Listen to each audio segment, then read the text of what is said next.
বৃহস্পতিবার বিধানসভার উপনির্বাচনে মনোনয়নপত্র জমা দিতে এসে বাগদা কেন্দ্রে আমরা জিতছি বলে দাবি করলেন ফরওয়ার্ড ব্লক প্রার্থী গৌর বিশ্বাস। আগামী 10ই জুলাই উত্তর 24 পরগনার বাগদা বিধানসভা কেন্দ্রের উপনির্বাচন। ওদিকে বাগদা উপনির্বাচনে বাম কংগ্রেসের জোট একরকম বিষ বাও জলে। তবে বামেদের পক্ষ থেকে ফরওয়ার্ড ব্লক প্রার্থী হিসেবে গৌর বিশ্বাসের নাম ঘোষণা করা হয়েছিল আগেই। অন্যদিকে কংগ্রেসও আলাদাভাবে তাদের প্রার্থীর নাম ঘোষণা করেছে। সে যাই হোক, এদিন বনগাঁ মহকুমা শাসকের দপ্তরে ফরওয়ার্ড ব্লক প্রার্থী গৌর বিশ্বাস বাম কর্মী সমর্থকদের নিয়ে মনোনয়নপত্র জমা দিতে আসেন। কিন্তু তিনি মনোনয়নপত্র জমা দেবার আগেই দাবি করেন আমরা জিতছি। এবার সাংবাদিকরা বাম প্রার্থী গৌর বিশ্বাসকে প্রশ্ন করেন, সেই সংগঠন তো আপনাদের নেই, তাহলে জেতার ব্যাপারে নিশ্চিত দাবি কিভাবে করছেন? উত্তরে বাম প্রার্থী গৌর বিশ্বাস অত্যন্ত দ্রুততার সঙ্গে জানিয়ে দেন, এটা প্রচার, তবে মনে রাখবেন বামেদের সংগঠন শক্ত আর দুর্নীতির বিরুদ্ধেই আমাদের লড়াই। কংগ্রেসের সঙ্গে জোট ভেঙে গেল কিনা এই প্রশ্নের উত্তরে বাম প্রার্থী জানান, সেটা কঠিন প্রশ্ন, কংগ্রেস তো আলাদা প্রার্থী দিয়েছে। এর উত্তরে গৌরবাবু বলেন, সেটা শুনেছি, প্রার্থী দেওয়ার বিষয়ে কোনো আলোচনা হয়নি। অন্যদিকে বাগদা উপনির্বাচনে কংগ্রেসের প্রার্থী অশোক হালদার, অথচ গত লোকসভা নির্বাচনে জোট বেঁধে লড়াই করেছিল বাম কংগ্রেস, আর তাতে একটা মাত্র আসন জুটেছে কংগ্রেসের কপালে। বামেদের ঝুলি আগের বারের মতোই এবারও শূন্য থাকলো। তাই অনেকে বলছেন অকাজের ছিল বাম কংগ্রেস জোট। রাজ্যের মানুষের মনে আজও এত বছর হলো সেভাবে সাড়া ফেলতে সক্ষম হয়নি। তাই বিধানসভা উপনির্বাচনকে কেন্দ্র করে অদ্ভুত এক দ্বন্দ্ব তৈরি হয়েছে বাম কংগ্রেস জোটকে কেন্দ্র করে।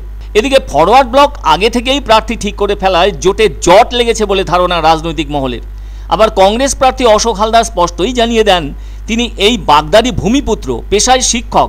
দুর্বল সংগঠনকে চাঙ্গা করে তুলতে 100% আশাবাদী কংগ্রেস প্রার্থী অশোক হালদার। তবে কংগ্রেস কিন্তু রায়গঞ্জ কেন্দ্রে উপনির্বাচনের জন্য প্রার্থী দিয়েছে, তার নাম মোহিত সেনগুপ্ত।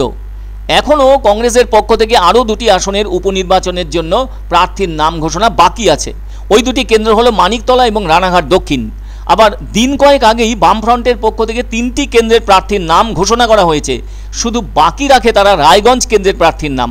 এর মধ্যে রানাঘাট দক্ষিণ ও মানিকতলা আসনে লড়ছে সিপিএম প্রার্থীরা, আর বাগদার আসনের প্রার্থীর নাম তো ঘোষণা করাই হয়েছে।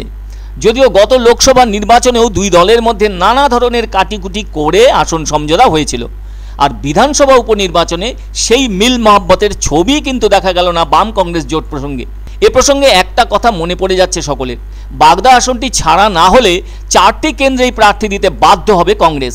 এই মর্মে বামফ্রন্ট চেয়ারম্যান বিমান বসুকে একটি চিঠি পাঠিয়েছিলেন প্রদেশ কংগ্রেস সভাপতি অধীর রঞ্জন চৌধুরী, আর ওই চিঠির ব্যাপারে এক প্রস্ত আলোচনাও হয়। তাতে আপাতত রায়গঞ্জ আসনটি ছেড়ে দিয়ে বাকি 3টি আসনে প্রার্থী বহাল রাখা হবে বলে সিদ্ধান্ত গৃহীত হয়েছিল। আর এক্ষেত্রে প্রদেশ কংগ্রেস পরবর্তীতে আলোচনা করতে চাইলে কথা বলা যেতে পারে বলে বামেদের পক্ষ থেকেও জানিয়ে দেওয়া হয়েছিল। বামেদের এ ধরনের মনোভাব পেয়ে যাওয়ার ফলে কংগ্রেসও আর দেরি না করে পরপর 2টি আসনের প্রার্থীর নাম ঘোষণা করে দিয়েছে। আর কংগ্রেস থেকে এটাও জানিয়ে দেওয়া হয়েছে যে তাদের প্রার্থীর নাম প্রদেশ কংগ্রেস ঠিক করে না, জাতীয় কংগ্রেস কমিটি ঠিক করে। তাই সেখান থেকে যাকে যেখানে প্রার্থী করা হবে সেটা ঠিক করে দেওয়া হয়েছে। আর তাই স্পষ্ট হয়ে গেল জোট নয়, আলাদাভাবেই লড়ছে বাম কংগ্রেস। আমরা জিতছি, এটাই লাস্ট কথা। আমাদের মধ্যে দিয়ে গোটা বাগদা মানুষকে জানার ব্যবস্থা করে দিলাম, আমরা জিতছি, এই ব্যাপারে কোনো